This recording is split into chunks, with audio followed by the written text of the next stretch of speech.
Pagi itu, Raka bangun lebih awal.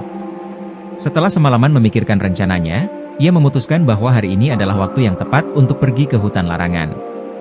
Ia tidak memberitahu neneknya.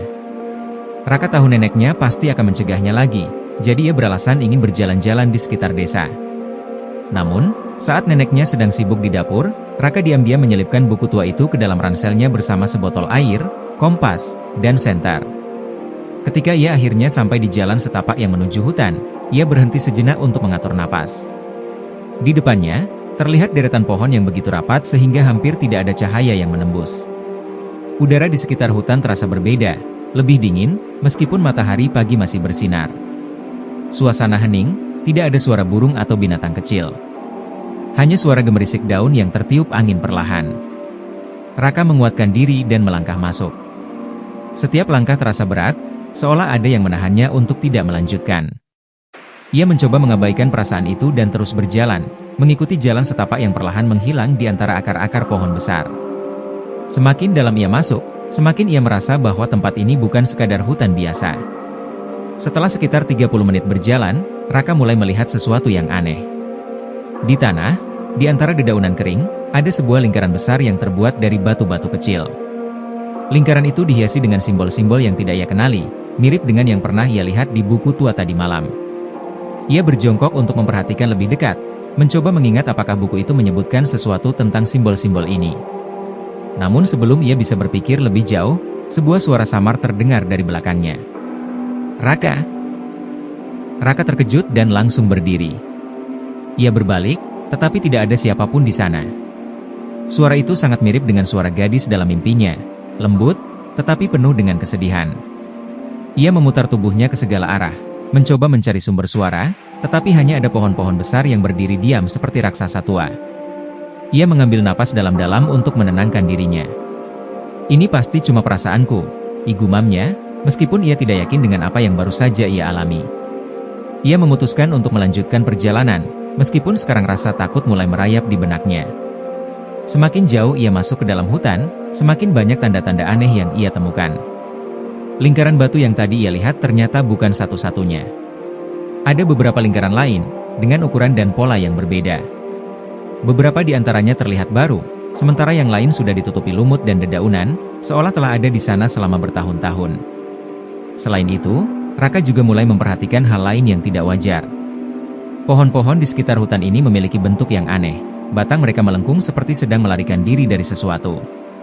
Cabang-cabangnya tumbuh tidak beraturan, menciptakan bayangan yang menyeramkan. Di beberapa batang pohon, ada ukiran-ukiran kasar yang terlihat seperti dibuat oleh tangan manusia. Ukiran itu menggambarkan sosok-sosok aneh dengan mata besar dan tubuh ramping, seperti makhluk-makhluk yang tidak berasal dari dunia ini. Ketika ia melihat lebih dekat salah satu ukiran, ia merasakan angin dingin berhembus, meskipun tidak ada angin sebelumnya. Hembusan itu cukup kuat untuk membuat daun-daun kering di sekitarnya berterbangan, menciptakan suara gemerisik yang membuat Raka semakin waspada. Ia merasa seperti sedang diawasi, tetapi setiap kali ia menoleh, tidak ada siapapun di sana. Raka melanjutkan langkahnya hingga akhirnya ia tiba di sebuah area yang lebih terbuka. Tempat itu dikelilingi pohon-pohon besar, tetapi di tengah-tengahnya ada sebuah batu besar berbentuk lingkaran. Batu itu terlihat seperti altar, dengan permukaan yang halus dan rata, seolah-olah pernah digunakan untuk sesuatu. Di atas batu itu, ada noda merah tua yang terlihat seperti darah yang sudah mengering. Raka menelan ludah. Ia tidak yakin apakah ia harus mendekati batu itu atau tidak, tetapi rasa ingin tahunya terlalu kuat untuk diabaikan. Ia melangkah perlahan, mengamati setiap detail batu tersebut. Ketika ia mendekat, ia melihat bahwa di sekitar altar itu ada tumpukan kecil benda-benda yang tampak seperti persembahan, kain-kain tua, bunga yang sudah layu, dan bahkan beberapa koin kuno yang terlihat sangat tua. Ketika ia menyentuh salah satu koin itu, tiba-tiba ia merasa ada sesuatu yang menyentuh bahunya. Ia terlonjak dan langsung berbalik, tetapi lagi-lagi tidak ada siapapun di sana. Namun, kali ini ia merasa ada sesuatu yang nyata, seperti kehadiran yang tidak terlihat. Suasana semakin mencekam. Raka merasakan udara di sekitar altar menjadi semakin dingin, dan kabut tipis mulai muncul entah dari mana. Ia tahu bahwa ia tidak boleh berlama-lama di tempat ini, tetapi ia juga merasa bahwa ia semakin dekat dengan sesuatu yang penting. Buku tua itu menyebutkan bahwa gerbang hitam berada di tengah hutan, dan ia yakin bahwa ia sedang menuju ke arah yang benar. Namun, Sebelum ia bisa melangkah lebih jauh, ia mendengar suara itu lagi. Kali ini lebih jelas, lebih dekat. "Raka, tolong!" Suara itu datang dari arah lain, lebih dalam ke hutan. Jantung Raka berdegup kencang. Ia tahu bahwa ia tidak sendirian di sini, tetapi ia tidak yakin apakah ia sedang dikejar atau dipandu. "Siapa kamu? Apa yang kamu mau dariku?" Raka berteriak, suaranya menggema di antara pepohonan. Tidak ada jawaban.